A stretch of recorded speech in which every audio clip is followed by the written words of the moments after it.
जब आपकी IVF cycle चालू होती है तो आपको किन किन बातों का ध्यान रखना चाहिए। तो इतना गैप टाइम पीरियड का अच्छा नहीं होता है आईवीएफ साइकिल के आउटपुट के लिए। तो जो बाजू में पेशेंट्स आपके बैठे होते हैं उनसे आप अपने आप को आइसोलेट कर दीजिए। क्या है आपका डेस्टिनेशन? हमारा खुद का एक बच्चा लेना, राइट?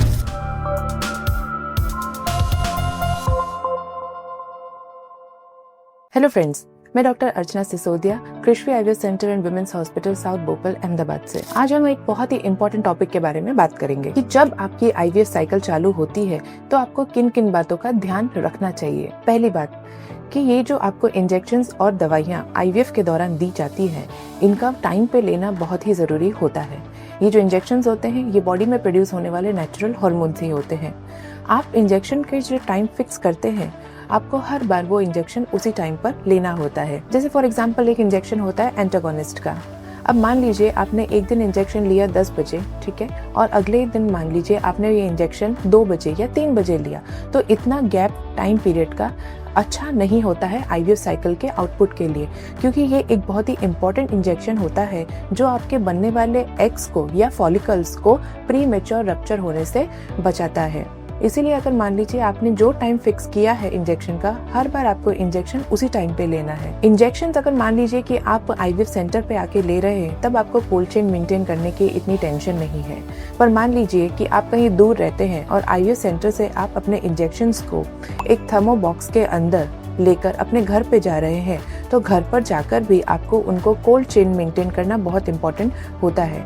आप अपने इंजेक्शंस को रेफ्रिजरेटर का जो नीचे का खाना होता है, यानी कि आइस वाला खाना नहीं, जो नीचे के खाने होते हैं, उसमें अपने इंजेक्शंस को रख के उनका कोल्ड चेन को मेंटेन कर सकते हैं। कोल्ड चेन मेंटेन करने से क्या होता है कि इंजेक्शंस की एफिकेसी और क्वालिटी मेंटेन रहती है। दूसरी सबसे इम्पोर्टेंट चीज़, आप जब आईवीएफ सेंटर पे आते हैं, मान लीजिए आपने साइकिल स्टार्ट अभी नहीं करी है या आपने आज साइकिल स्टार्ट कर दी है, आज आपका पहला स्कैन है, या मान लीजिए कि आपका पिकअप है, एम्ब्रियो ट्रांसफर है, तो जो बाजू में पेशेंट्स आपके बैठे होते हैं उनसे आप अपने आप को आइसोलेट कर दीजिए। ऐसा मैं इसलिए कह रही हूँ क्योंकि कई बार पेशेंट्स अपने आप को एक दूसरे से कंपेयर करने लग जाते हैं। ये कंपैरिजन अच्छी बात नहीं होती है उनके आईवीएफ साइकिल के आउटपुट के लिए, क्योंकि ज़रूरी नहीं है कि जिस वजह से आपका आईवीएफ किया जा रहा है उसी वजह से उस पेशेंट का आईवीएफ भी किया जा रहा हो। तो पेशेंट कई बार खुद को कंपेयर करने लगते हैं कि उनके 2 ही एग बने हैं, हमारे 4 एग बने हैं, तो उनकी सक्सेस रेट ज़्यादा होगी, हमारी सक्सेस रेट कम होगी, या इनको इतने एम्ब्रियो ट्रांसफ़र करे गए हैं, इन्हें एम्ब्रियो ट्रांसफ़र इतने करे गए हैं। किसी भी केस में 1 या 2 से ज़्यादा एम्ब्रियो ट्रांसफ़र कभी भी करे नहीं जाते हैं, और सब कुछ अच्छा होते हुए भी एट द एंड भी क्लिनिशियन को कभी ये कंफर्म नहीं होता है कि कौन सा पेशेंट प्रेग्नेंट होगा। इसलिए अपने आप को कभी भी किसी दूसरे पेशेंट के साथ में कंपेयर ना करें। आप 2 अलग इंडिविजुअल हैं, आप दोनों का रीज़न अलग है, आप दोनों की सक्सेस रेट भी अलग ही होगी। अब हम जानते हैं कि आईवीएफ का प्रोसेस जो होता है ये एक बहुत ही स्ट्रेसफुल प्रोसेस होता है। फिजिकली भी स्ट्रेसफुल होता है, साथ में इमोशनली भी स्ट्रेसफुल होता है। जैसे कि आपको कई बार इस साइकिल के दौरान वेट करना पड़ता है। मान लीजिए आप कहीं बहुत दूर रहते हैं, आप इंजेक्शन आईवीएफ सेंटर पे आके लेते हैं, तो इसमें आना जाना ये सब बॉडी में स्ट्रेस पैदा करता है। जब भी बॉडी पर स्ट्रेस आता है तो एक हार्मोन रिलीज होता है जिसे कहा जाता है कॉर्टिसोल। कॉर्टिसोल हमारे आईवीएफ साइकिल के आउटपुट को अफेक्ट कर सकता है, एग के नंबर को अफेक्ट कर सकता है, उसकी क्वालिटी को अफेक्ट कर सकता है। इसीलिए अपने आप को स्ट्रेस फ्री रखना इस दौरान बहुत ही इम्पॉर्टेंट होता है। तो इसके लिए आप क्या क्या कर सकते हैं? आप योगा ट्राई कर सकते हैं, या मेडिटेशन ट्राई कर सकते हैं, या कुछ ऐसी हॉबी कर सकते हैं जिसमें आपको इंटरेस्ट आता है। आप अपना माइंड डाइवर्ट कर सकते हैं कुछ करने के लिए। High intensity exercises like gym करना, जुम्बा करना, या बहुत हाई इंटेंसिटी कार्डियो करना, ये हम आईवीएफ साइकिल के दौरान अवॉइड करने के लिए बोलते हैं। पर stretching exercise, for example yoga, meditation आप इजीली कर सकते हैं। चौथी चीज़, कभी भी अपने डॉक्टर से कुछ भी पूछने के लिए आप किसी तरह का संकोच ना रखें, हेजिटेशन ना रखें।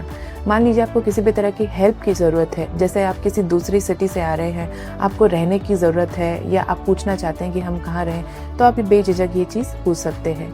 आपको कोई ट्रीटमेंट के दौरान क्वेरीज हैं जिसका आप क्लैरिफिकेशन डॉक्टर से चाहते हैं, तो वो भी आप उनसे पूछ सकते हैं, क्योंकि ये एक डॉक्टर की ड्यूटी है कि पेशेंट का जो भी क्वेश्चन हो, जो भी क्वेरीज हो उनकी, वो उन्हें सॉल्व करे और पेशेंट को कंफर्टेबल फील कराए। या फिर मान लीजिए कि आईवीएफ का प्रोसेस आपके लिए बहुत स्ट्रेसफुल हो रहा है, आप ट्राई करने की कोशिश कर रहे हैं कि स्ट्रेस कम हो जाए पर कम नहीं हो रहा है, तो आप अपने डॉक्टर से बात करके किसी इस तरह के पेशेंट का भी नंबर ले सकते हैं जिसका मान लीजिए कि आपके जैसा ही ट्रीटमेंट हुआ था, तो उन्होंने उस दौरान किस तरह से अपने आप को स्ट्रेस से कोप अप करने के लिए ट्राई किया। पांचवी बात, जो मेरे हिसाब से सबसे इम्पोर्टेंट बात है, कि IVF एक प्रोसीजर नहीं है, IVF एक प्रोसेस है। कहने का मतलब ये है कि ये एक वन टाइम चीज़ नहीं है, ये एक प्रोसेस है जिसमें आपने अपने आप को स्टार्ट किया है अपनी जर्नी तक पहुंचने के लिए, अपने डेस्टिनेशन तक पहुंचने के लिए। क्या है आपका डेस्टिनेशन? हमारा खुद का एक बच्चा लेना, राइट? तो मान लीजिए कि अगर आपका एक बार में ये प्रोसेस सक्सेसफुल नहीं होता है, तो आपने जो प्रोसेस चालू किया है उस प्रोसेस पे आपको एंड तक पहुंचना ही है, चाहे आपको उसमें 2 बार एम्ब्रियो ट्रांसफर कराना पड़े या 3 बार एम्ब्रियो ट्रांसफर कराना पड़े।